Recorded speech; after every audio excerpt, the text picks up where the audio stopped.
interesting to work with sort of Shakespeare theatre. Besides seeing quite a lot of Shakespeare, I never really had much thought like creatively engaging with it.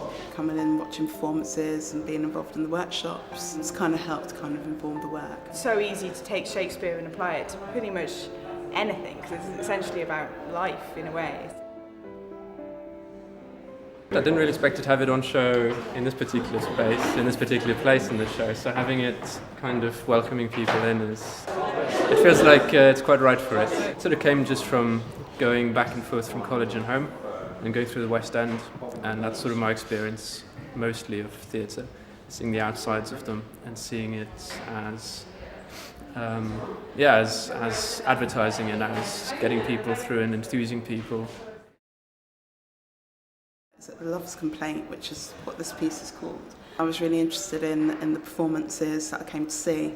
Really interested in kind of how that worked, you know, and so I decided I wanted to do something that was quite performative, and that kind of enabled me to somehow try and relate it as much as I could to some aspect of Shakespeare.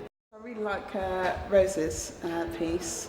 I think I just kind of like the simplicity of it, really. Something about the hands and something about the gestures of the hands that I find really interesting. And I remember really strongly seeing hands being a really prominent thing in theatre. The expression just goes straight through the arm to the hands, and they're the thing that they're able to kind of reach out and really fill space as well. And often the lights were highlighting them, and it was almost like that's all you need in a way. Of course you get the incredible movement and the stage sets and the facial expressions, but the hands in themselves were so incredible. If I was to buy something, this would be it. I think this is, an incredible piece. Again, I guess maybe because the hands are playing a prominent part.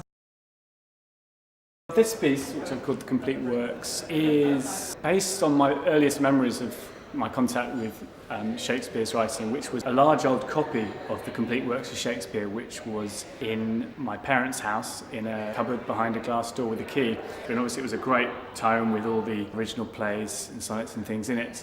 And I thought, well, what's my contact with Shakespeare today? And so, being a sort of digital savvy person, I downloaded the PDF of The Complete Works of Shakespeare, and it was about 3 megabytes big, not big at all.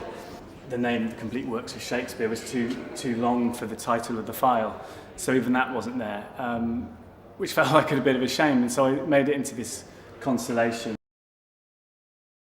This one by Mark Hampson, he's actually one of our tutors. Will shakes and ices, and it's a kind of fictional sign for an ice cream stall as you lick it, and it's really, really funny, I think.